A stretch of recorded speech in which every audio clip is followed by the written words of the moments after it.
అందరికీ praise the lord. ప్రభువైన యేసుక్రీస్తు నామములో మీ అందరికీ శుభములు తెలియజేస్తా ఉన్నాను. బాగున్నారా? మరి సంతోషంగా, ఆనందంగా మరి ప్రభువులో వర్ధిల్లుతూ ఉన్నారా? మరి అలా ఉండాలని మరి ఒకవైపు ఆంధ్ర తెలంగాణలో 10th ఇంటర్ మరి ఎగ్జామ్ జరుగుతున్నాయి. మరొక వైపు యుద్ధాలు కూడా జరుగుతూనే ఉన్నాయి.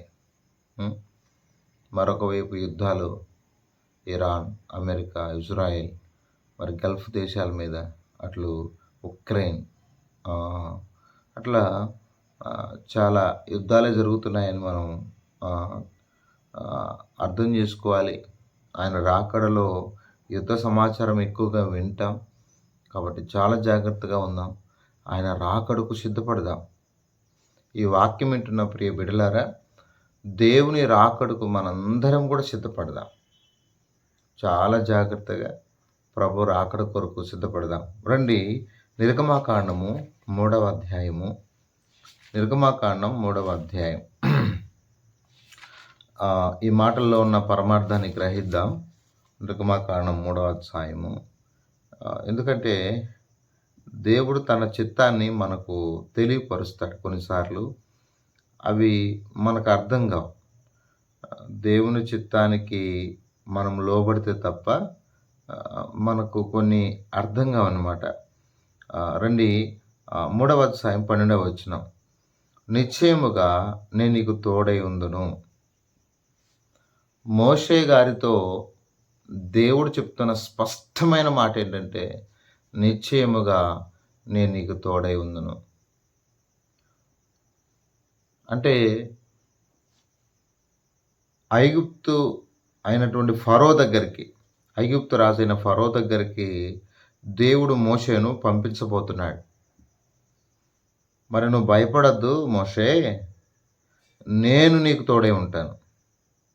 నేనెంతటి వాడిని, నా వల్ల ఏమవుతుంది, నేను చేయలేను, నేను ఈ సేవ చేయలేను, ఈ పరిచయం చేయలేను, నా వల్ల కావట్లేదు అని మనం చాలాసార్లు కూడా వెనుకంజ వేస్తూ ఉంటాం. అంతేనా కాదంటారా? అవునంటారా కాదంటారా? చాలాసార్లు కూడా నిరాశ చెందుతూ ఉంటాం. చాలాసార్లు మనం ఎలా ఉంటామంటే, నేను చేయలేను, నేను దౌర్భాగ్యుని. ఒకవేళ దేవుని ఎన్నికలో, దేవుని ఏర్పాట్లో ఉన్నప్పుడు ముందుకు రావడమే. అయితే మన వల్ల కాదు, మనము చేయలేము. అర్థమైందా? ఇప్పుడు మంచం మీద ఎంతమంది సేవ చేస్తున్నా తెలుసా? మంచం మీద పనుకొని ఆ మధ్యకాలంలో డానియల్ అని సహోదరుడు, డానియల్ పాల్, చాలా అద్భుతమైన సాక్ష్యం. మన మధుబాబంకుల దగ్గర, జమ్మలమడుగు మధుబాబంకుల దగ్గర ట్రైనింగ్ తీసుకుని మళ్ళా వెనుకంజ వేసి మరి పని చేసుకుంటూ సేవ చేద్దాం అని అనుకున్న తను ఎంత భయంకరమైన పరిస్థితి తెలుసా? మూడో స్టేర్ నుంచి కింద పడి హై వోల్టేజ్ ట్రాన్స్ఫార్మర్ మీద పడి వెన్నెముక డ్యామేజ్ అయిపోయింది. ఈ ఇదంతా ఏం లేదండి, సాక్ష్యం చెప్పించాను నేను. మాది ఒక గూగుల్ మీట్ ఉంటే దాంట్లో సాక్ష్యం అద్భుతంగా ఉంది. అసలు డానియల్ పాల్ చాలా అద్భుతంగా మాట్లాడాడు. చేయి కట్ అయిపోయింది. అయ్యో, ఇన్ని పరిస్థితుల్లో కూడా అంటే తను ఏం చెప్తున్నాడంటే, నేను ఒక సూచన, దేవుని మాట వినకుండా దేవునికి విరోధంగా జీవించే వారికి నేను ఒక సూచన. ఈ కడవరి కాలంలో, అంత్యదినాల్లో దేవుడు నన్ను ఒక సాక్షిగా నిలబెట్టాడు అని డానియల్ పాల్ చెప్తుంటే నిజంగా అందరూ కూడా వారి హృదయాలు ద్రవించిపోయాయి. మంచం మీద పండుకొని, ఎందుకంటే ఏ పని చేయు పాపం. తన భార్య, తల్లి ఎంత సేవ చేస్తున్నారంటే డానియల్ పాల్కి నిజంగా అద్భుతం అండి. మంచంలో ఉండి కూడా దేవుడు తన పనిని జరిగిస్తూ ఉన్నాడు. మంచిగా మాట్లాడుతున్నాడు. మనకంటే ఎక్కువగా నేను అనుకుంటాను, అన్నీ ఉండి మనం ఏం చేస్తున్నాం, ఏం సాధిస్తున్నాం. చాలా అద్భుతంగా, నిజంగా అద్భుతం, ఆశీర్వాదకరం. కాబట్టి దేవుని చిత్తంలో మనం లోబడినప్పుడు దీవించబడతాం. దేవుని చిత్తంలో లోబడకుండా ఇష్టానుసారంగా ఉన్నామనుకోండి, ఎప్పుడు ఏం జరుగుద్దో చెప్పలేం. అర్థమైందా? కాబట్టి ఇక్కడ నేను నీకు తోడై ఉంటానని చెప్తున్నాడు దేవుడే. నువ్వు వెళ్ళు. నా పని చెయ్యి. నా నా ప్రజలైన ఇశ్రాయేలు దాసత్వంలో ఉన్నారు. మరి వారిని విడిపించడానికి నువ్వు వెళ్ళాలి. దేవుడు ఒక్కసారి గాదు ఈయనకు 4 అధ్యాయము మళ్ళా చెప్తున్నాడు.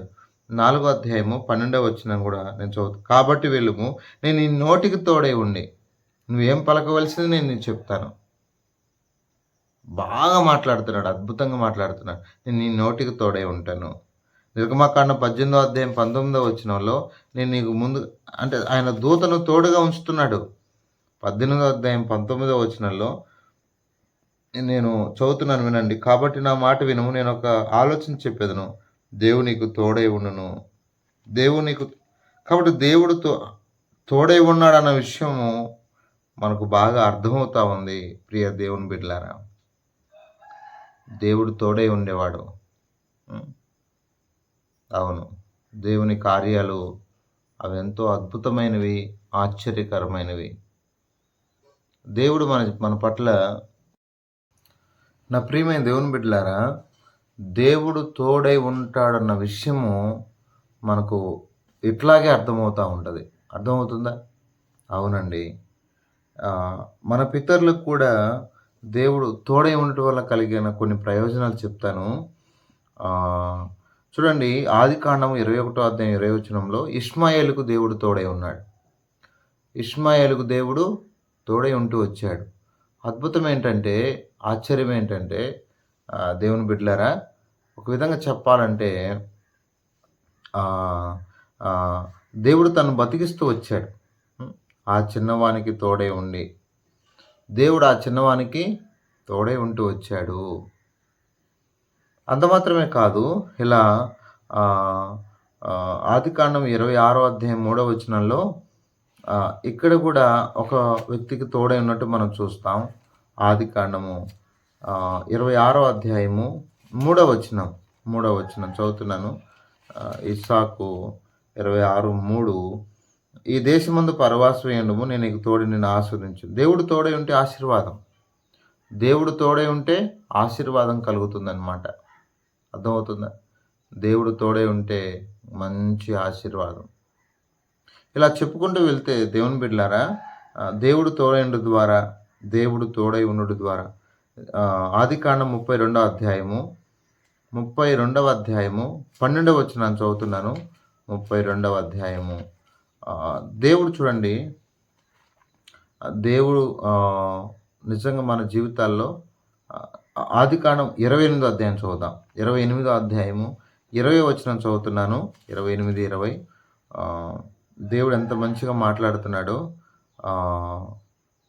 చదువుతున్నాను. 15వ వచనం చదువుతున్నాను.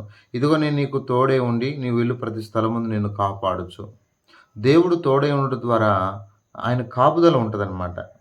ఆయన కాపుదల చాలా అద్భుతమైంది కదా. దేవుడు తోడే ఉండడం ద్వారా, అవును, యాకోబు జీవితంలో ఆయన కాపుదలను మనం చూస్తాం. ఆయన కాపుదలను మనము చూస్తూ వస్తాం. ఆయన కాపుదల అద్భుతమైంది, అమోఘమైంది కదా. నా ప్రియ దేవుని బిడ్డలారా, దేవుని కాపుదల కిందికి మనందరం రావాలి. ఇలా బైబిల్లో చూస్తూ వెళ్తే కావలసిన క్షేమం అంతటిని కూడా ప్రభువే దయచేసేవాడిగా మనం చూస్తూ వస్తాం. ప్రభు కాపుదల కిందికి మానవుడు రావాలని మనందరము కోరుకోవాలి. ఇంకా దేవుడు తోడై ఉండు ద్వారా కలిగే ప్రయోజనాలు నేను 31వ అధ్యాయంలో 3వ వచనం చదువుతున్నాను. చూడండి, 31వ అధ్యాయము 3వ వచనం చదువుతున్నాను. అప్పుడు యెహోవా నీ పితరుల దేశమునకు నీ బంధువులెదుకు తిరిగి వెళ్ళము, నేను నీకు తోడై ఉండదని యాకోబుతో చెప్పాడు. 42వ వచనంలో ఏముందంటే, దేవుడు తోడై ఉండకపోతే ఒట్టి చేతులతో బయటకు వచ్చేవాడు. అర్థమవుతుందా? ఒకవేళ 42వ వచనం, నా తండ్రి దేవుడు అబ్రహాము దేవుడు, ఇస్సాకు భయపడిన దేవుడు నాకు తోడై ఉన్నని ఎడల నిశ్చయముగా నువ్వు నన్ను ఒట్టి చేతులతో. కాబట్టి దేవుడు తోడై ఉండకపోతే ఒట్టి చేతులే. ఇంకేముండదనమాట. అర్థమైందా? ఆహ్, ప్రియమైన వాళ్ళారా, దేవుడు తోడై ఉండకపోతే మన జీవితాల్లో ఒట్టి చేతులే మిగులుతాయి. ఇట్లా బైబిల్ గ్రంథంలో దేవుడు తోడై ఉండడం ద్వారా యోసేపు వర్ధిల్లాడని, దేవుడు తోడై ఉండడం ద్వారా ఆహ్, ఇస్సాకు ఆశీర్వదించబడ్డాడని, దేవుడు తోడై ఉండడం ద్వారా యాకోబు కాపాడబడ్డాడని, దేవుడు తోడై ఉండడం ద్వారా ఇలా ఎన్ని చెప్పగలం? కాబట్టి దేవుడు తోడై ఉండడం ద్వారా, ఆయన కృప తోడై ఉండడం ద్వారా ఎంత పరిచర్య చేయగలం? అందుకే పౌలు గారు అంటారు, అద్భుతమైన మాట అన్నమాట. పౌలు గారు అన్న మాట కొరింథీయులకు రాసిన మొదటి పత్రిక 15వ అధ్యాయం 10వ వచనంలో ఆహ్, ప్రయాసపడింది నేను కాదు, నాకు తోడై ఉన్న దేవుని కృప. దేవుని కృప. నాకు తోడై ఉన్న దేవుని కృప. ప్రయాసపడింది నేను కాదు. నేను కాదు. కాబట్టి నా ప్రియ స్నేహితులారా, మనకు ఆయన కృప కొత్త నిబంధనలు చూడండి. దేవుని కృప మీకు తోడై ఉండునుగాక. దేవుని ఆత్మ మీకు తోడైనుగాక. సమాధానకర్త అయిన దేవుడు రోమ 15:33 ప్రకారం ఆయన మీకు తోడై ఉండునుగాక. తోడై ఉండునుగాక అన్న విషయాలు మనం ఎక్కువగా చూస్తాం. అపోస్తల కార్యం 14:27లో దేవుడు వారికి తోడై ఉండి దేవుడు జరిగించిన కార్యాలు చెప్తున్నారు 14:27లో. దేవుడు తోడై ఉంటే ఎన్నో కార్యాలు జరుగుతాయి. దేవుడు తోడై ఉండుట ద్వారా ఆయన కృప ఎంత అద్భుతమైందో యేసుప్రభు కూడా యోహాను సువార్త 8:29లో ఆయన చెప్తాడు, ఆయన ఎల్లప్పుడూ నాకు తోడై ఉన్నాడు. దేవుడు తోడై ఉంటేనే ఈ భూమి మీద చక్కగా ఆయన పని మనము చేయగలం. దేవుడు తోడై ఉంటేనే తప్ప. కాబట్టి నా ప్రియ స్నేహితులారా, దేవుడు తోడై ఉన్నప్పుడు మరి ఎందుకని ఆయన పని చేయలేం? మన మన మన బలాన్ని, శక్తిని చూడొద్దు. దేవుడు చెప్తున్నాడు, నేను నిశ్చయంగా తోడై ఉన్నాను, నువ్వు వెళ్ళని చెప్తున్నాడు. సాకులు చెప్పొద్దు. ప్రభు పని చేద్దాం. ప్రభు కొరకు ఈ భూమి మీద జీవిద్దాం. అటువంటి గొప్ప కృప ప్రభు మనకు సహాయం చేయనుగాక. పరిశుద్ధుడైన తండ్రి, కృపగలిగిన దేవునికి స్తోత్రాలు. ఇంతవరకు మీరు ఇచ్చిన ఈ మంచి తలంపులు బట్టి స్తుతిస్తున్నాం. ఆనాడు మోషే గారికి నిశ్చయముగా నేను నీకు తోడై ఉందని చెప్పిన దేవా, మాతో కూడా మాట్లాడుతూ వచ్చినందుకై నేను స్తుతిస్తూ కనపరుస్తూ ఉన్నాను. ఆయన అద్భుతములు చేయవాడు, ఆశ్చర్యకరుడు, మీకు స్తోత్రాలు. బలవంతుడా, మిమ్మల్ని స్తుతిస్తున్నాం. మా ప్రియులు మేము కూడా చక్కగా నేను గణపరచుటకు సహాయం చేయండి ప్రభా. ఆయన నువ్వు మాకు తోడై ఉన్నావు. నీ పనిని మేము చక్కగా చేయడానికి ఆయన నువ్వు తోడై ఉండితే వర్ధిల్లుతావు, నువ్వు తోడై ఉంటే ఆశీర్వదించబడతావు, నువ్వు తోడై ఉంటే నా ప్రభువా నాయన కాపాడబడతావు, నువ్వు తోడై ఉండి ద్వారా నాయన ఏదైనా మేము సంపాదించగలం, నువ్వు తోడై ఉండి ద్వారా నీ పనిని సంపూర్ణం చేయగలం, నువ్వు తోడై ఉండి ద్వారా ఆశ్చర్యకార్యములు చూడగలం, నువ్వు తోడై ఉండి ద్వారా. కాబట్టి అలా మా పితరులతో, మాతో, మా ప్రియులతో తోడై ఉండవలసిందిగా ప్రార్థన చేస్తూ నువ్వు మాతో రాని యెడల మేము నిష్ప్రయోజనమైన వారం ప్రభు కనికరించండి. 10వ తరగతి ఎగ్జామ్స్ రాస్తున్నప్పుడు జ్ఞాపకం చేసుకునండి. ఇంటర్మీడియట్ అట్లు నాయన ఒకవైపు యుద్ధాలు జరుగుతున్నాయి. నాయన ఎవరికి నష్టం జరగకుండా మీ కృపలో సహాయం చేయండి నాయన మీ కృపలో ప్రపంచానికి శాంతి తెచ్చామని ప్రార్థన చేస్తూ ఈ విధంగా మా ప్రియులందరినీ దీవించి మీరే మహిమ పొందమని మీ దయను కృపను కోరుతూ మీ సహాయాన్ని కోరుతూ యేసు పరిశుద్ధ నామంలో ప్రార్థన చేసి, ముఖ్యంగా కొంతమంది ప్రార్థన అవసరాలు కోరారు. ప్రభు మీ చిత్తమైతే మరొకసారి చేయడానికి కూడా సహాయం చేయమని యేసు పరిశుద్ధ నామంలో ప్రార్థన చేసి అడిగి వేడుకుంటున్నాం తండ్రి. ఆమేన్.